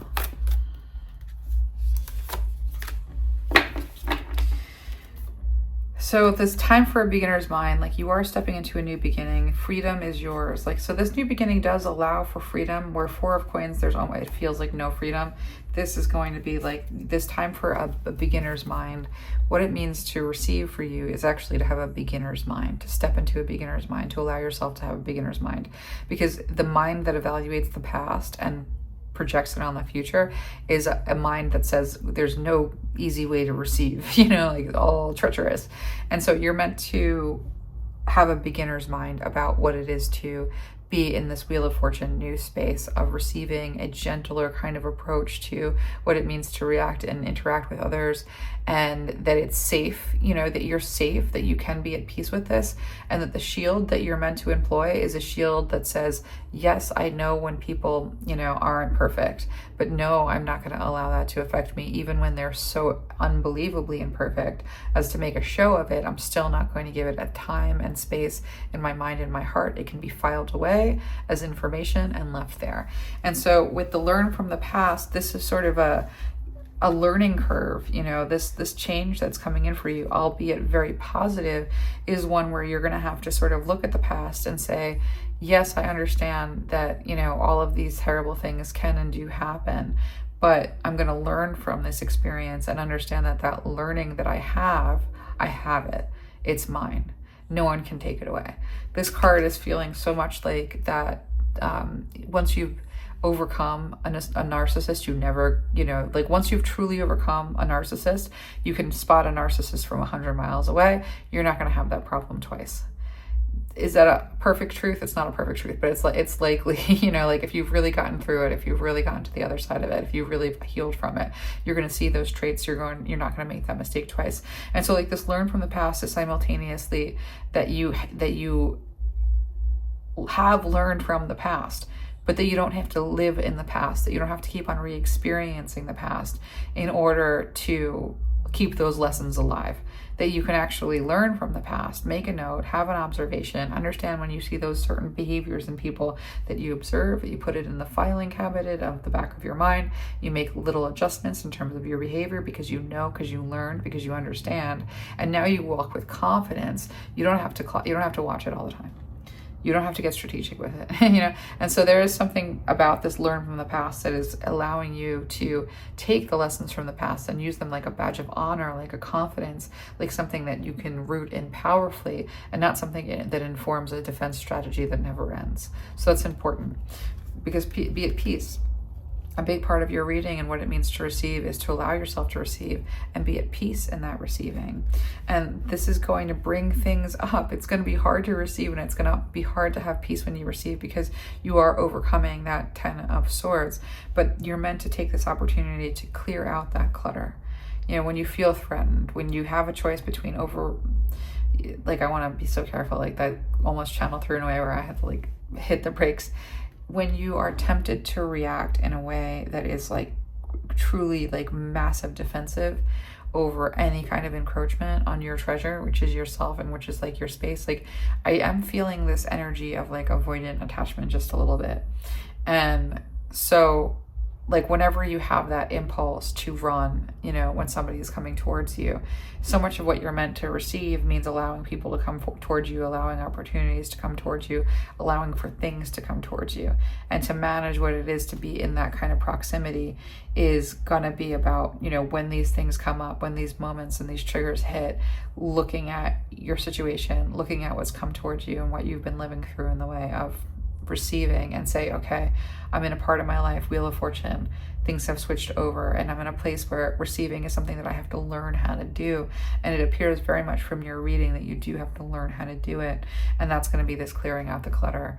You know, when that static hits and you're not, and you kind of freeze, you know, like, and you're in this moment of maybe even performing a little bit because it's so, you know, threatening sometimes to have that kind of change. Success can be kind of traumatizing. Like it definitely has that way of surprising us sometimes. And so you're meant to just clear that out, revert back to this peace, allow yourself to feel strong in the lessons that you've been able to accumulate, but to come at what it is to receive and to be in this new place with a beginner's mind, and to free yourself, to really free yourself to actually receive. And that's really the theme of this upcoming year, is receiving. So no matter how bleak it might look, there is a change here that says that you're going to start to have some justice. And it's clear that there has been a lot of injustice for Pentacles and the Six of Pentacles in reverse next to the Justice card. It's clear there has been a lot of injustice with whatever receiving means to you. And so this is a year where our guides are saying, your guides are saying, be at peace. And the hard part is just going to be about accepting that it's safe to accept. I'm going to leave us with one little last thing before I close your reading.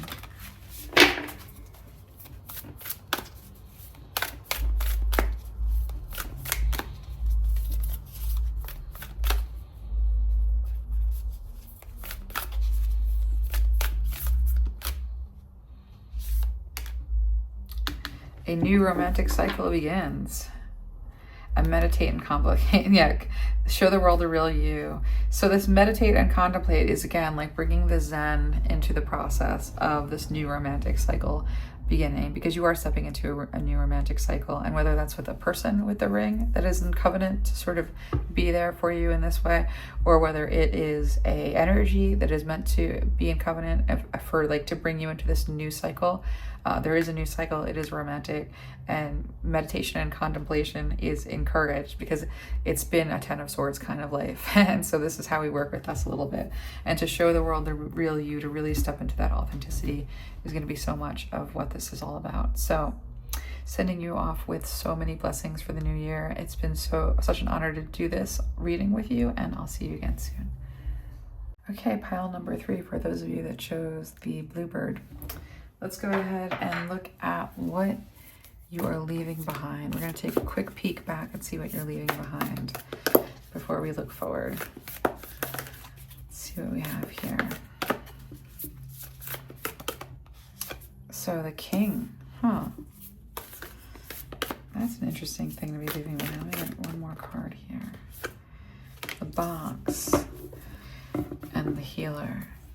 So what I'm seeing here in terms of what you're leaving behind, this is going to be some kind of a toxic relationship or a toxic type of way of relating to a relationship, or like relationships had like this king card here in terms of what you're leaving behind is going to be like, I'm getting a weird sensation of almost like leaving behind the male gaze, for lack of a better way of putting it, or leaving behind like some tyrannical, like forced in the box, like laborious way of being or way of needing to perceive yourself.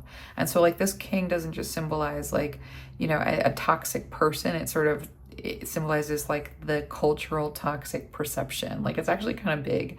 And so you're leaving that behind there, and you're stepping into this healing. You've been working on this for a long time there. You've been working on healing, but the snakes associated with the different positions and viewpoints and points of being and ways of being in the world that like held you kind of captive in one way or another, in the way that you saw yourself, in the way that you judged yourself, you're leaving that stuff behind. So you're coming out of this any kind of boxed in, everything that had boxed you in. So if each one of these boxes represents another way in which like you are told like not to do this instead of that because people might think, or to do this instead of that because you might be judged in this way or the other, like that is what you're shedding, and you're absolutely coming into this place of healing. So that's what you're leaving behind from 2024, is anything that would have controlled you and the way that you present yourself and the way that you are in the world based on somebody else's opinion. That's going, and that healing is coming in for you in a major way. So let's go ahead and see what the theme is. What is the theme that we are looking at in terms of your year ahead? What is the theme for your year ahead? And I'm hearing blessings, so there's something here about blessings coming in. And I hear someone be like, it's about time. Yes, well, 2024 was a very hard year. It was a year of major testing and weathering storms, and it was a funny year of like a lot happening, but it's seeming like not a lot is happening. Like there's like where you like felt yourself grow so significantly, but like it wasn't necessarily because of like these specific instances. It was just more like an everyday kind of a thing. So the thread. Oh, that's interesting. The theme of the new year, starting with that thread, then we have the prayer, and I'm called to just plop that right here, over the box. And so the way this is coming out in a weird way, because this is kind of a big pile, but the seed, this is like this potential that's been within you that's actually kind of been blocked by this box. And the tear here is unprocessed grief, unwitnessed grief, and the heart here speaks of healing in the heart space related to all of that. And so when we think about the, let me just actually have this sort of stacked in a way where we can kind of look at it like this. The thread and the prayer, this is going to be a year where the theme is answered prayer. You've been kind of keeping yourself, like you've been held up, you've been holding yourself together by a thread. You've been getting it done by a thread. You've been managing by a thread. And this prayer here is speaking of like that answer to prayer coming in related to everything that you've been kind of holding together by a thread. And so the theme is answered prayer, and it to the tune of that which has like kept you boxed in and sort of unprocessed, unwitnessed grief, and your potential not having a way of actualizing, and the heart space being very much in a thicket over this, like this holding onto a thread. Despite all of that, we have the answer of prayer. And so let's take a look and see how, like what roles, like how does this happen? Actually, I kind of want to get a panoramic on how this happens a little bit. Let's see what that is. the answer of prayer. There's been a lot of prayer that has seemed to go unanswered, like prayers that like went out and it just stayed dark. And that's been an ultimate test of faith. And it's kind of forced you out of boxes, and it's sort of forced you to process grief even unwitnessed. And it has you like had to reckon with like your potential and how important that potential is to you. There's been a lot that has happened in 2024 that is leading to a different experience than everything in the year before, because with the Six of Wands here, we do have a victory. And so there's a major victory coming in after a struggle. You know, that prayer is answered by way of like, I almost want to say, it's like a big break. It's sort of the equivalent of like a big break to a certain extent. With that Five of Cups, that Empress, that Six of Swords, and the Eight of Wands. Bottom of the deck, we have a Judgment card. And so the answered prayer, and I think that the answered prayer is, like, it's interesting that, like, there seems to be something about a delay. You've been holding it together. You know, there has been a lot that has kind of boxed you in. There's been a lot of unanswered prayer. And there's some reason why we see a victory here around this answered prayer. But this Five of Cups is going to talk of like almost developing a perspective and developing a, like, where you only look in one direction and you never look, and you look in the direction of the losses, like almost fixated on the direction of the losses, because you're not seeing the answer to prayer. You're not seeing another outcome. You're not seeing something other than losses mounting. And so when we see this victory come in for you in the form of this answered prayer, it's related to what you don't see value in. I just have to get some water. And then I'll take a look and so I knocked it over. Yeah. Let me grab that. Let me get some, I want to get some more cards on that Five of Cups. Let me get some more cards on this Five of Cups just to see that a little closer. Because the Empress is, you are like a fountain of creativity, and it's abundant creativity, and it's mastery over your mind. It's mastery over your finances. It's mastery over your heart. It's mastery over, what am I missing? Your passion. Yeah. And so that's like and not only mastery, but all of those things combined make you a creative force that you create, but you never empty from that creating. You never burn out from that creating. And it really takes you places with that Six of Swords, and it happens fairly quickly. And so the way that this answered prayer comes in, again, it's like something here where you're not in the direction that you are not looking. Let me see what that is. And that Judgment card is speaking in some, like, I'm almost feeling that this is the judgment from on high, that this is the karma that is due you. And it also might be a way in which you have like finally stopped looking to others. It's interesting because like that prayer being answered might be answered by you to a certain extent. And I'm going to get an exact reason why that would make sense. But the Judgment card speaks of one of two things. Either judgment from on high that is therefore like decided into your material experience. And I do feel that with you. Or a lot of times it's going to be like an internal judgment that says where I'm looking for answered prayer is not going to be where my prayers are answered. My prayers are not going to be answered from any kind of a force that is like outside of me. My prayers are going to come from an internal insight, an internal connection, an internal relationship. So there's something here about that judgment being either yours or the divine's or both, but it having the kind of impact where you actually look at the world differently and you operate in the world differently. So there might be some internal aspect to this that says that answered prayer comes from a different place than you're expecting to hear the answer from. And I also think it's both, though. Your guys are saying like, your guys are like, actually, you know, we do have a situation where it's been decided upon a high. You've been holding on long enough. Yeah, that King of Swords. You're in your head, so the Sun is some clarity. Yes. Bottom of the deck, we do have a way in which like what you're carrying in the way of potential here with the Seed and also the Empress and your heart in a thicket. There has been a lot that has been so disappointing with this Five of Cups. And so this is a victory over all of that. But at the same time, you have been driven from your heart space. There's a thicket around your heart. You've been driven from it. You have felt like what you have in the way of like what you've been growing in the dark, in the way of what you've been creating in that womb space. You're kind of very, like, there's something here about wounded warrior. Like, let me get closer with this. Yeah, your path.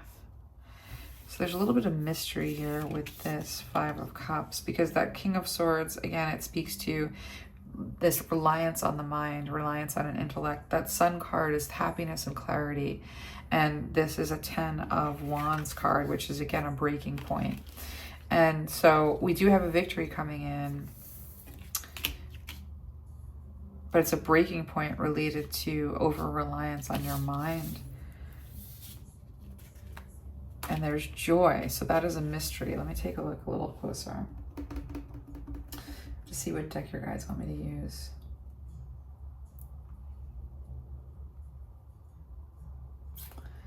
Huh. All right. Let's see what they say. So that Five of Coins is, again, not even looking at your heart like it has the answers. Being in a place where all the battles, you know, lost and won, had an effect of kind of collapsing you a little bit, and you've been in your head for so long that it's hard to sort of conceive of what it might be to find joy again. And so this victory is, this is kind of a bit of a mystery in terms of how all of those things, you know, go together in terms of a circumstance. So let's take a little bit of a closer look. Ooh, there it is. Divine Feminine. That's a receptive energy.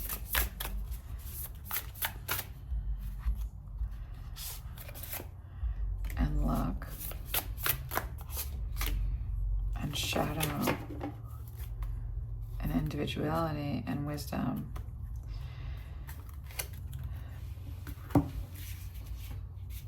So this victory that actually puts you in a position where you can begin to sort of safely give birth and to all of the things that you are creatively capable of, it actually doesn't come from a place of healing. And that's because with the thread there, you have been holding on for so long. There's so much strain that the judgment that is being made from on high is to actually bring in help, to help you move from that Five of Cups place of not even recognizing love because you haven't had a genuine experience of it, or not recognizing like true like trust because you haven't had a genuine experience of it. There's something here about like what you can't see, what you aren't able to see because of where your eyes have been trained, and assistance coming in. And so that divine feminine energy here with luck is receiving something from this experience that has sort of trained you toward the shadow, that has made you the individual that you are and given you the wisdom that you have like accumulated. Like everything about this says like there's an assistance coming in.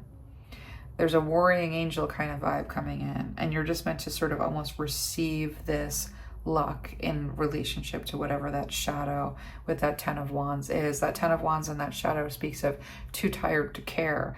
And so your guides are saying like, that's okay. That's why this isn't really about you. Like that answer to prayer actually functions as an answer to prayer. There is an energy that is coming to assist you in this way because you are too tired with that 10 of Wands, and you are just stuck in your head and disconnected from the heart because there's a thicket around the heart. And there's lots of reasons why that would be. And so for you to bring your magnificent creation into the world is moving you into a new place quickly. There's some assistance. We're going to look at that, what that assistance ends up being, because I do want to look at the relationships that are around you. So let's take a look and see what the relationships around you end up being. And what card's going to be for that? Actually called this deck right here.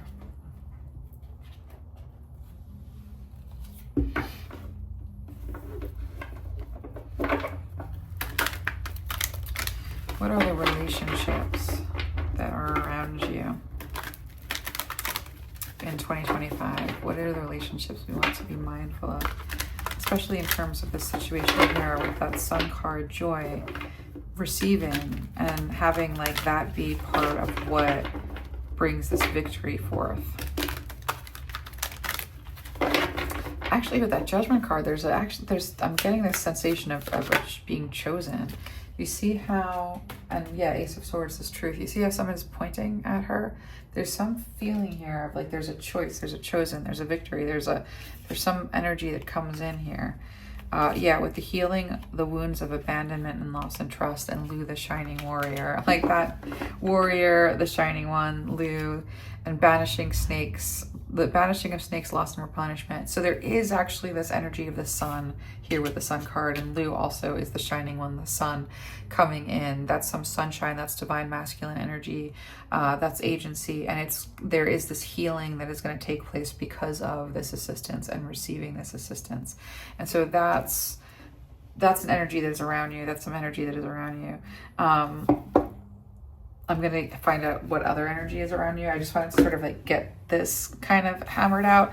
And so this is going to be the answered prayer, and this is legitimately answered prayer. And the answer to prayer comes in the form of this. This is like the sun energy. It's Christ energy. It's Lu, warrior, shining one energy. So there is some sunshine coming into your life, and you're meant to receive it. And you're meant to receive it as if it's luck, meaning it's like it's nothing that you can do. It's just something that happens for you. And it is in relationship to like something's going to confront that shadow on behalf of you. And so the energies that are around you, relationships, beside that very major thing, which is very good news. I like that news because it means that the healing that's coming towards you is, again, not unassisted healing. It's not you're doing it all on your own. There's an assistance in it. And so this energy is with you, and so is that. So you have an energy that is around you in the year that you're going to have to work through or work with or work around. Let me just see what this is.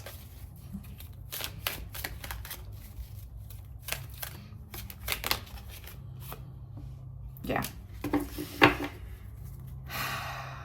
So there's some energies here that are kind of just work, and I think that that's what this Five of Wands over here is kind of speaking. There's conflict. There is some level of conflict. What I see for you in terms of answered prayer and being able to create in a way that brings you into much calmer, much more secure, much more peaceful, much better place, and that this happens quickly.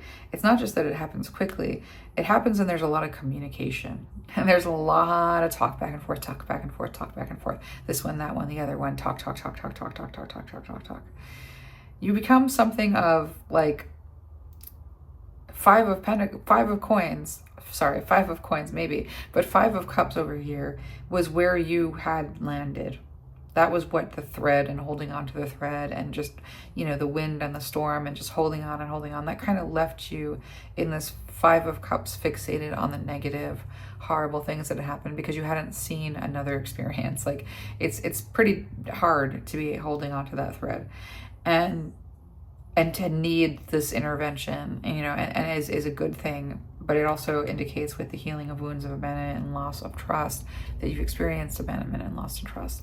And so the energies around you, whether they be energies that you're holding or other people are holding that are a little bit challenging, is going to be the energies that don't trust you, the energies that want to see you in a certain light that's not who you are, the energies that want to, level you or communicate in a way that is like disparaging, energies that like, and that's kind of like the worst of it, is kind of these like petty sort of energies that you don't really have to respond to. I don't suggest that you do, but because there's going to be a lot of talk about whatever this answered prayer is, whatever this Six of Wands victory ends up being for you, there's a way in which you're meant to not take any of that stuff personally, because you have in the past been able to notice that someone didn't say something in the right way, or they came with an attitude, or that they said something behind your back that made you look, was meant to make you look a certain way, or disparage you in a certain kind of way. You're meant to not give those energies any credence or any energy. You're meant to not take that to heart, because this is a time of healing wounds of abandonment and loss of trust, which means that you don't go to those who cast you in a story about yourself that you would never volunteer to play. you know, for that healing. You're not going to go to those energies for that healing. There's an energy here of the air, you know, and usually this card kind of feels like one thing, but this is an energy of someone around you who, for better or for worse, maybe they're good, maybe they're not, takes like a queen kind. They're the queen. That they are the queen vibe, and you know, they have this energy. There is this like very familiar, very close kind of family like energy that sort of celebrates you, but there's also kind of like a hoity-toity. And so the hoity-toity does not feel like someone that you have to fear. You just have to kind of be like, oh, that's the way you are, like I don't care. But this energy over here is more like backstabbing. So there's a backstabbing energy, which I think you're just going to know about and be able to, like, you know, properly keep yourself safe from, because I do see that here with the enchanter and deception and trickery and the miser and stubborn inflexibility. This is actually speaking to like stubborn people who want to see you with mistrust, because you're doing things that are a catalyst for major change and taking control in ways that you've not taken control in before. You're getting this victory, you're getting this leg up. And to the extent that there are people who are stubborn in their like determination about whether or not you're, you know, like have a right to any of this, like whether or not these changes that you're making, or like, you know, anyone who would question that, like you're not meant to be affected by the projections that exist around you. And I think it's really important not to worry about that or take that personally, because you're seeing a shift in fortune that's significant, that causes a lot of chatter. And so that this exists, this would exist no matter what. I mean, this is like, there are always going to be dials on the radio that you can tune into that are going to be talking, you know, absolute smack. Like thinking about what a person who is determined to think badly about you thinks about you is the same as like turning on the radio to like the talk radio show of like the politician that you hate the most and listening to them, like, you know, tell lies about this person's grandeur and amazingness. You know, it's the same. Like, why would you put yourself through that? Like, why would you watch, you know, all of that nasty news? You know, that like you're not doing opposition research. Like, that's not what it is. And so you're meant to kind of like not let those people that are around you get to you, because the hoity-toity energy that thinks so highly of themselves, and you know, they're kind of neither here nor there. You're just going to be fine with that. The sort of conniving, you know, backstabber, you're not going to care what they say. You're not, you know, anybody who would be swayed by them is not going to be for you to begin with. You can let all of that go. You can let all of that caring go, because there are people around you that are celebrating you. There are people around you that love you. And so that healing of the wounds of abandonment and loss of trust is a lot about standing in that light, standing in the glow of that glow up, of that ascended position, of that luck, of that help, of that answered prayer, being fully in that glow and letting it cast that light on those that would come against you, anybody who they would like convince with their meanness and their stories of untruth and crappy, you know, positions. They're going to be, it's the litmus test. They can all be rejected together. Nobody needs to, you know, lobby, you know, anyone else for looking at you in the right way. If people are determined and stubborn to look at you in the wrong way, if that's what they want to do, it's not going to take much. You now can like exclude those people from your life. And I think you should. And I think that that might be something that you do. The hoity-toity, and sometimes we have energies that are like, when it comes to getting along, it can be like, I've seen this vision before, like with the you pull the lever at the gambling place, the slot machines, you know, sometimes somebody can be like apple, banana, and you're not meant to just like create such boundaries that they are walls that keep you from anyone who might be slightly imperfect, you know. And so this is more of that energy. And the family that is celebrating you is the family that you enjoy.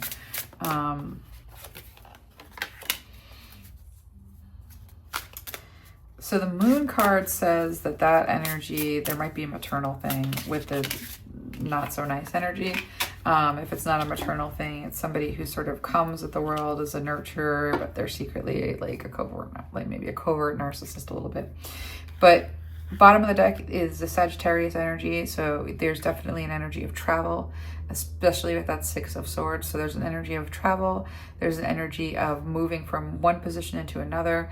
Again, that Sagittarius and that Six of Swords energy is like where people had one position on you, you're moving them into a new place. It's a calmer place. It's a better place. It's a more stable place. It's not this Five of Cups. There's something about being chosen here. There's something about the truth and the banishing of snakes. And it does bring a level of conflict, but it's the answer to prayer. And so you're moving into a place where like you're really achieving a major goal here. And part of that goal is being understood by those who are meant to understand you, and by those who, like, whatever this is, this victory, like that answered prayer, it's a good thing. Those who really feel that you deserve it.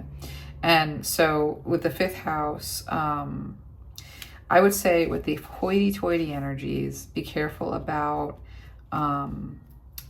money. Don't do too much with them with money, because credit where credit is due. You are showing up as somebody who is in one way or another like getting a fortune, and it's well deserved. There are those that are going to feel that it's well deserved, and I don't mean necessarily a fortune by way of money. There's some kind of, like with the air here, some form of inheritance. And again, it's not necessarily striking me as money. It's striking me as like luck, good karma, the tides finally turning in your favor, and a windfall with the Six of Wands related to that. And with the Sun card, like this is a very, very positive thing, especially with the Warrior, the Shining One, like this is very positive. And so with this fifth house, you know, you are set to really get what you deserve. And so like who helps you manage the bounty of whatever it is that you're getting in the way of positive attention? It might even be financial abundance, but some form of abundance. There's power in that with you, and you're meant to be very careful with whom you share your investments and with whom you invest in and who you don't invest in. And you are meant to be somewhat shrewd about this process, especially in the whoever's that hoity-toity energy. Now, this 11th house, you know, what you find in the way of the family that is celebrating you is probably, it might not be the home that of your origin. It might not be the people of your origin. There is some of that, but this is almost like you found your way home to this 11th house, sort of futuristic, you know, different kind of a space, much more like humanity. So it's bigger. It's much more bigger. Like, yeah, it's much larger in the way of scope and what celebrates and what constitutes family for you. And so I like that. That's really kind of cool. That's relationships. So let's go and look at career. Let's take a quick peek at career and see what your guides want to bring in by way of like what to focus on for career. See what we have.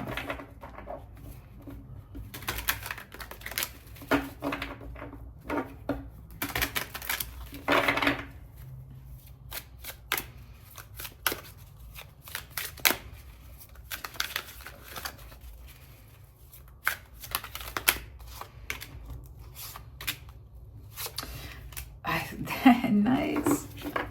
So bottom of the deck again, that 7th house of relating. So there's a way in which like whatever you're doing,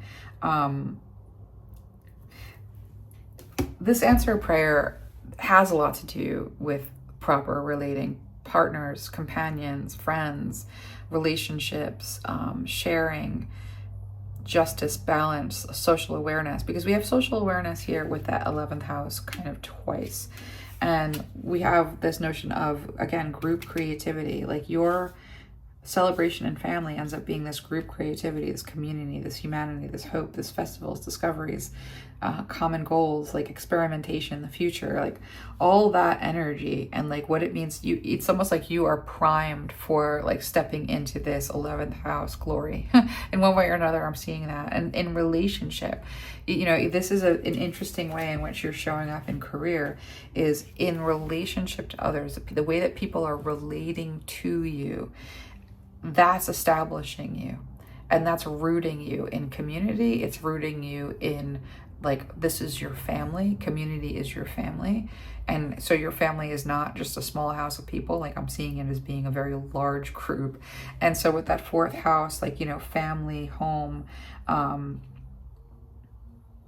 shelter, all of this, like you're putting roots down for yourself in this way that is at that 11th house, edgy kind of a place. You're relating to other people, and this is helping your assets. And so what you're getting in the way of financial assets with the 2nd house, that's very good: material, wealth, possessions, finance. Like this is something that you want. It's very positive, but you achieve this, you arrive at this through what you're doing at work, which is in some way relating to people at a very friendship, partnership, balance, social awareness kind of way. And that this is establishing you and rooting you, that you're rooting in it. This is like where your career is your life to a certain extent, or where your career is actually very, very intimately involved with like home and family and relationships. So relationships, home, family, and at the 11th house kind of large community sort of level, especially with this experimentation, I feel that is being significant for you. Like this is good. This is like good career stuff that's happening here. And so let's take a look and see what last advice Spirit wants to bring through in the way of just some words. I'm just looking at it like this. Is there anything else I need to look at with this? Because you are putting down roots, and where you're putting down roots with what you are creating in the way of like humanity, hope, tribe, discoveries, common goals, like that's gonna be where the assets financially and the career move financially. Like these things are all connected. And again, just to like drive it all a little bit farther home, you get this whole thing in the way that you relate to others and the way that you relate your own experience of creating home with others as well, which is out there somehow. It's different. And so let's take a look and see what last advice Spirit wants to give you. Relating to work like it is family as well, which again, I don't see this as coming from like a disingenuous place. I think it's something that like happens organically.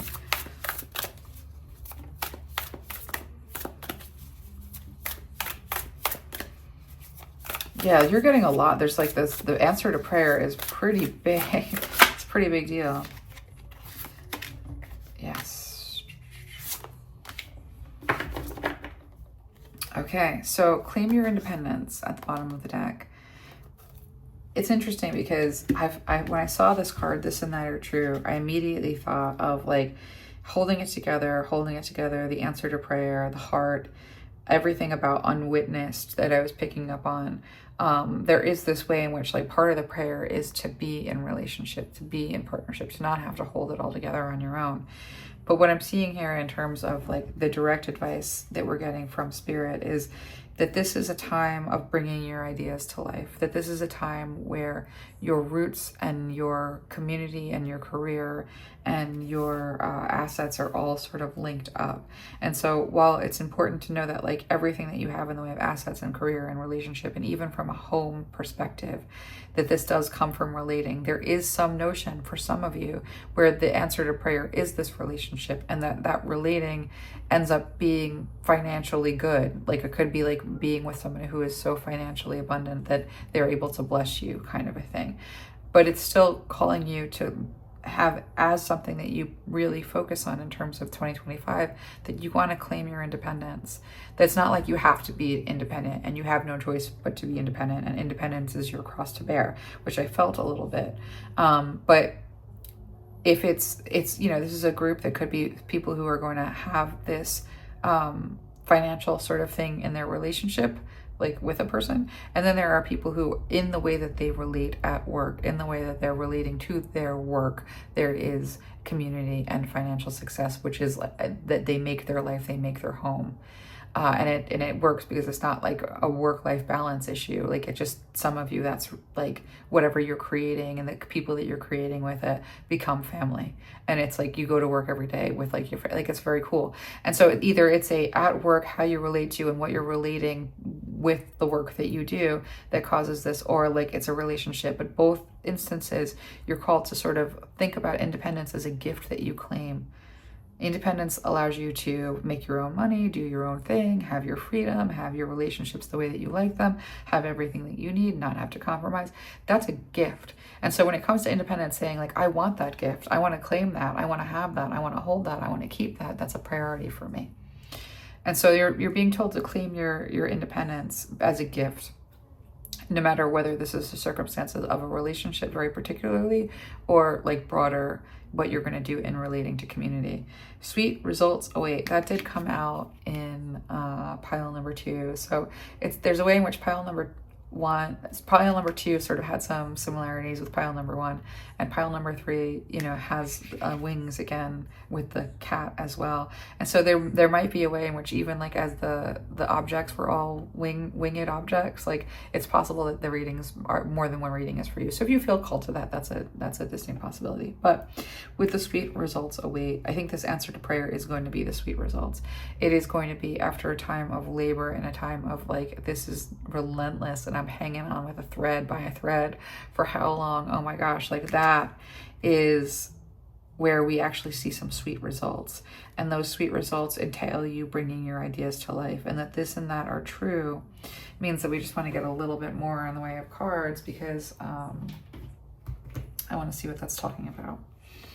It like struck me as being related to claiming your independence, but I want to see a little bit more. What is that? This and that is true.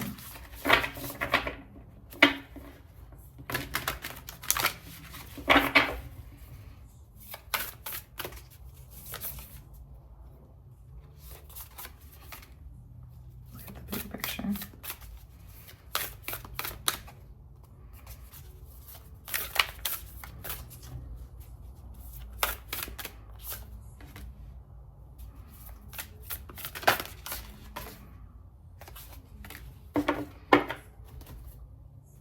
Have faith in your dreams. So this and that are true. You know, in terms of your dreams, you're meant to have faith in your dreams, but there's a bigger picture that you are able, like your guides are saying, like broaden your sense of what the answer to prayer might be. Because having faith in your dreams is like basically like repeating the prayer. I want this thing, I want this thing, I need this outcome, I need this outcome, I need this outcome. And so when this or that are true, it's like you're getting your prayer answered. And it's something that you've had to hold faith with in terms of holding on to that thread. But there's a bigger picture in terms of what it means for this answered prayer to sort of happen, for this prayer answer to happen. You know, it's actually a much bigger answer than the prayer that you requested. So the prayer that you requested is only so big in scope, and the answer that you're receiving is quite large in scope. And you're meant to sort of allow this to come towards you and allow this experience to be something where you're able to like lift your head up from whatever you were fixated on with that 5 of Cups, and allow for a whole new view of what is meant for you to come to the fore. The answers you need are coming, and confidence is your key is also speaking to this notion of like, it's gonna be an answer to prayer that is a different answer than you expected, but it's still in line with what you were asking for. And that confidence in like that faith that we see over here, this confidence in the divine and faith that like, even if it doesn't look exactly like what you thought you wanted, this is where your win is coming in from. And that's going to be clear to you with the answers are coming. And that you just are that confidence that you're being called into. And my dog is sort of showing up. That confidence that you're being called into is not just a confidence in yourself, but also a confidence in the divine. Because holding on to this thread, you've been doing it for a while, and you're being kind of told like, well, this year, 2025, is where you go from holding on to a thread to like the prayer is answered. And it's at a bigger picture than you expect. So that is our advice from Spirit. And I'm just tuning into our guides to see if there's anything else. No, that's it. Well, it was such an honor to do this reading with you. Have a very happy new year, and I'll see you again soon.